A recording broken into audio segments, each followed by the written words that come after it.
For over 50 years, the Igbo people of Nigeria have fought for their freedom. From the brutal Biafra War to the ongoing political and economic marginalization, the dream of an independent Biafran remains alive. But why do the Igbos want their own country? Why does Nigeria refuse to let them go? And why is the British government allegedly involved in suppressing their freedom? In this video, we're going to uncover the deep-rooted reason behind the Biafra struggle, from the devastating civil war to the systematic oppression that continue to push the Igbo towards secession. But before we continue further, let's watch this video to remind us of why the Igbos want Biafra. It's not the duty of people who are not involved to deny the pain of people who are involved. In Nigeria, there's this big embargo about Biafra. You must never talk about Biafra. We have to move on. You have to forget. You have to just move on. Forget about it. But it's not the duty of people who are not there to forget. If the people who suffered want to forgive and forget, it's their prerogative and they can do that at their will. Well, Steve Jobs, has anybody read his autobiography? Yeah, he stopped going to church because he read about the Biafra War. He said, if Christians can do that to people, why should I worship that God? I don't agree with him, but that's his view. He felt so bad about the war. Bernard Kouchner, former French foreign minister, remember him in Kosovo, digging every last bone to understand what happened in Kosovo. But where did he start? He started in Biafra. He was there as a Red Cross volunteer. He resigned from the Red Cross. He said, we can't be impartial in such a situation. He founded Médecins Sans Frontières, MSF, because of the Biafra situation. And that's what Biafra did to him. John Lennon returned his MBE to the Queen because of the Biafra War. As a protest against violence and war, especially Britain's involvement in Biafra, which most of the British public aren't aware of, because all the press, TV and radios slant all the news from Biafra. And all the stuff I learned on Biafra from journalists, off-the-cuff folks, is a different story. And I began to be ashamed of being British. And I'm a patriotic nationalist, if the truth were out, and Yoko can vouch for that. I'm always fighting about what Britain invented, radar, and what all the different things we've done. But every day I just began to worry a bit more about it, and I was going to send the MBE back anyway. I could have done it privately, but the press would have found out anyway. He would have been here a week later instead, less impact. Jimi Hendrix was playing concerts to raise money for the children in Biafra. He was raising money to feed people like me. I would have died if those flights hadn't come in. 3,170 flights in 3 years that came in with all the food we wanted because there was no way to feed Biafra. And of course, part of the war strategy was to starve and kill everybody. Akanu, he had all the awards from here. CBE, MBE, everything, right up to the knighthood. He returned all of that to the Queen because of the war. If you came away from some of the earlier tragedies of the Biafran War and some of the wars in Africa and the AIDS things I photographed, there wasn't enough darkness. The next piece is also by Alex Baronowski. It's called Biafra, and this was actually written for a documentary which just came out at the beginning of this year. The documentary is called McCullen, and it's about the very famous war photographer Don McCullen, who traveled around the world over the last 30, 40 years, taking the most extraordinary photographs, mostly of war-torn areas. And Biafra was a former province near to Nigeria, where they had a most horrendous civil war in the 1960s. And there was a particular colony, a children's colony, which had been abandoned, and thousands of children were left there to die.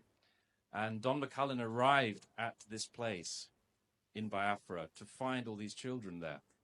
And the children thought that he had come to save them. But the truth was he was there as a photographer. He'd come to take photos. You know, I'd walk into a school in Biafra and I would see 800 children dying. And as soon as they saw the white men coming, you could see they thought there was some hope at the end of the tunnel. And what did I bring them? I brought them 2 Nikon cameras around my neck. And I saw these children dropping down and dying in front of me. And you know, we live in a world now where the media isn't that particularly interested in the real tragedy in our lives. You feel that? I'm convinced it is. And it was something that he just never really got over, never really recovered from. And Alex wrote this particular piece based on that, and it's in the film, which is the most extraordinary documentary. I would urge any of you to go and see it. It's just out, and it has picked up 2 BAFTA nominations, in fact, just recently. So this is Biafra by Alex Baronowski. Nigerian Untold Oppression. You have watched the video and you have seen the sudden effects of the Nigerian Civil War and what it did to the Igbo people. The struggle for Biafra began in 1967 when the Igbo people, led by Colonel Odumegwu Ojukwu, declared independence from Nigeria. The Nigerian government, backed by Britain and other foreign powers, responded with a brutal 3 years war that left over 3 million Igbos dead, mostly women and children starved to death due to a blockade. Despite calls for peace, Nigeria chose war. The slogan, "No victor, no vanquished," after the war was a lie. The Igbos were defeated, their property seized, and their people left traumatized. They killed our people. During an interview, one of the survivors said, "They kill our people like animals. They starve us, bomb us. Until today, Nigeria has never apologized." Since the end of the Civil War, Nigeria has systematically excluded Igbos from the presidency. No Igbo man has ruled Nigeria since 1966. The political elite from the north and the west rotate power among themselves, while the southeast is sidelined. Even when an Igbo man like Dr. Alex Ekwueme tried to run, the system shut him down. The north and the west control Nigerian politics, and they ensure that the southeast never gets real power. It is not by accident. It's an unspoken agreement that the Igbo man will never rule Nigeria again. While Lagos and Abuja get billions in federal funding, the southeast is neglected. No functional seaports, no federal railroad, and terrible roads. The only international airport in the region is in Enugu, yet it gets little support compared to Lagos and Abuja. The Southeast contributes massively to Nigerian economy through trade and resources, yet receive almost nothing in return. Why? Because Nigeria profits from Igbo resources while denying them development.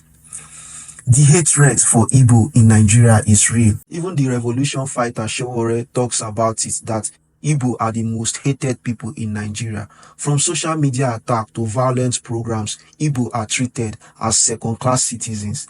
Yet, Nigeria refused to let them go. Why?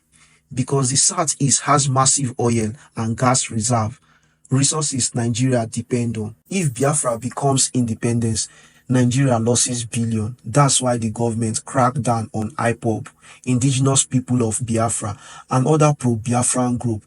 They can't afford to let the Southeast go. You may be wondering, but this is the reason. Many believe Britain is secretly backing Nigeria to suppress Biafra. During the war, Britain supplied weapons to Nigeria. Today, rumors persist that British interests influence Nigerian politics to keep the Igbo down. For me, I will never doubt it. Britain benefits from the united Nigeria because it serves their economic interests. A divided Nigeria means less control over oil and trade. So they will do everything to suppress the Igbos, because it is only the Igbos that don't listen to Western power that will not benefit them and their people. Today, the fight for Biafra is stronger than ever, led by groups like the indigenous people of Biafra and its leader, Nnamdi Kanu. Despite arrests, military crackdown, and bans, the movement refused to die. This is one of the reasons that they've been holding the indigenous people of Biafra leader, Mazi Nnamdi Kanu, in DSS detention for 4 years now, since they adopted him from Kenya. The Nigerian government labeled IPOB a terrorist group, yet the real terror is the constant military operation, extrajudicial killings, illegal arrest, and the infamous Operation Python dance that left many innocent Igbos dead. An IPOB supporter said, we are not terrorists, we just want freedom. If Nigeria cannot treat us as equal, then let us go. While the world condemns oppression in other regions, the Igbo struggle is ignored. Why? Nigeria is a strategic ally of the West. Oil, military partnership, and economic interests keep power nations silent. The same Britain that fueled the Biafra War still benefits from the Nigerian unity. The US called for human rights but turned a blind eye to Igbo persecution. Even African nations stay quiet, fearing backlash from Nigeria. The world only care when it's profitable. Biafra does not serve their interests, so the suffering continues. The Igbo people are Nigerian economic backbone. From Onitsha market, the largest in West Africa, to Aba booming industry, Igbos dominate commerce, yet they face discrimination even in business. One of the traders say they burn our shops, tax us unfairly and deny us loan, but we still rise. If Biafra become a reality, Nigeria loses its biggest entrepreneurs. That's another reason they won't let the Southeast go. The new generation of Igbo is more determined than ever. The Gen Z generation, they are more determined than ever. With social media, global awareness is spreading. The question is, can Biafra be achieved peacefully, or will Nigeria force another war? Nigeria is sitting on a time bomb. If they keep oppressing Igbos, violence will erupt again. One of the historians said the only solution is referendum. Let the people decide. Before the end of the video, I will drop a short clips of what the Igbos went through during the war and how they suffered during the war. The Igbo spirit is unbreakable, whether Nigeria accepts it or not. Biafra lives in the hearts of millions. Freedom is inevitable. Whether Nigerians remove history from the secondary school curriculum, history will be preached to the people of Biafra. Yesterday, May, June, marks the remembrance of the fallen heroes of the Biafran War. And I guess this is one of the reasons I'm creating awareness why the Biafran wants freedom. Another savior, holy, holy, holy, holy, Odumegbojuku. Another savior, holy, holy, holy, Odumegbojuku. Another savior, holy, holy, holy, holy, Odumegbojuku. Another savior. The dream of Biafra is not dead. With each passing day, more Igbos believe that freedom is only the solution. But will Nigeria ever let them go? Or will the world continue to ignore their suffering? Time will tell. If you learned something new, like this video, share it and subscribe for more untold story. The struggle continues. No retreat, no surrender. But we are going to get this war to the end. Is that all right? Yes. Now, make sure that each time you are moving, that you are moving in the right direction. Another savior. Holy, holy, holy, holy. Another savior. Another savior. Holy, holy, holy, holy. Another savior. Holy, holy. The Biafrans have no artillery to speak of. Their only answer to Nigerian firepower is a homemade rocket.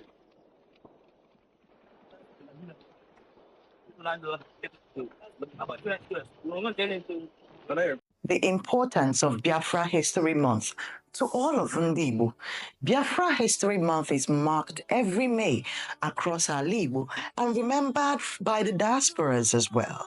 This is much more than a remembrance. It is necessary awakening for the entire Igbo. Just like the Black History Month commemorated in America, this offers a space for reflection and the journey to retain our truth as a people. We are truly a people with scarred but yet resilient history. Over 3 million of our children starved to death during the Nigerian Biafra War. The pain was televised. Our grief was global. Yet, we are still silenced. Why do we remember? Because a people without memory are easily manipulated. Because, you see, history, when forgotten, is often repeated because the war may have ended, but its effect still shape our identity and possible future. What's powerful is that Biafrans have told this story of theirs, much more than the so-called victors. That alone is resilience. That alone is resistance.